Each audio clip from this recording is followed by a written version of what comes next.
Muhammad Hidayat kembali melakukan reses atau serap aspirasi anggota DPRD Kota Palembang masa persidangan 2 tahun 2023. Kegiatan reses sudah berlangsung selama 4 hari, namun keluhkan masyarakat selalu berkaitan dengan lampu jalan.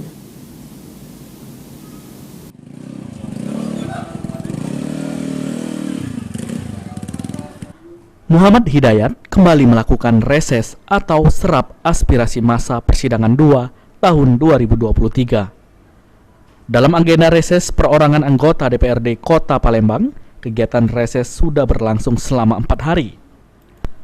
Pada hari keempat, reses dilaksanakan di RT 41 Jalan Residen Abdul Rozak, Lorong Zeni, Kelurahan 2 Ilir, Kecamatan Ilir Timur 2 Palembang, pada Jumat pagi. Muhammad Hidayat mengatakan pada reses hari ini lebih didominasi oleh ibu-ibu. Keluhannya tetap sama terkait lampu jalan.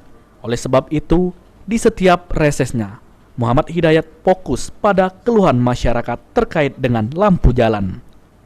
Lantaran lampu jalan sangat penting demi keamanan bagi pejalan kaki maupun pengendara, terutama pada malam hari. Mengingat saat ini maraknya tindak kejahatan dan aksi tawuran di Kota Palembang. Dan hari ini sangat luar biasa didatangkan oleh banyak ibu-ibu yang dihadiri dan keluhannya tetap yang sama, yaitu lampu jalan. Dan juga sudah mungkin langsung dari Perkiptan untuk menindaklanjuti. Untuk titiknya sendiri Pak, untuk hari ini ada berapa titik? Hari ini titik kegiatan cuma satu di 2 Ilir ini di RT 41. Dan juga di kesempatan hari ini juga saya tetap membagikan asuransi kepada seluruh masyarakat yang khususnya di wilayah 2 Ilir, RT 41, 39, dan di wilayah pokoknya seluruh kelurahan Ilir akan saya berikan asuransi. Itu bukti pengabdian saya selaku anggota DPR kepada masyarakat yang telah mensupport saya selama ini. Pak, sedikit Pak untuk selaku Ketua Perbasis Sumsel terkait kasus KONI.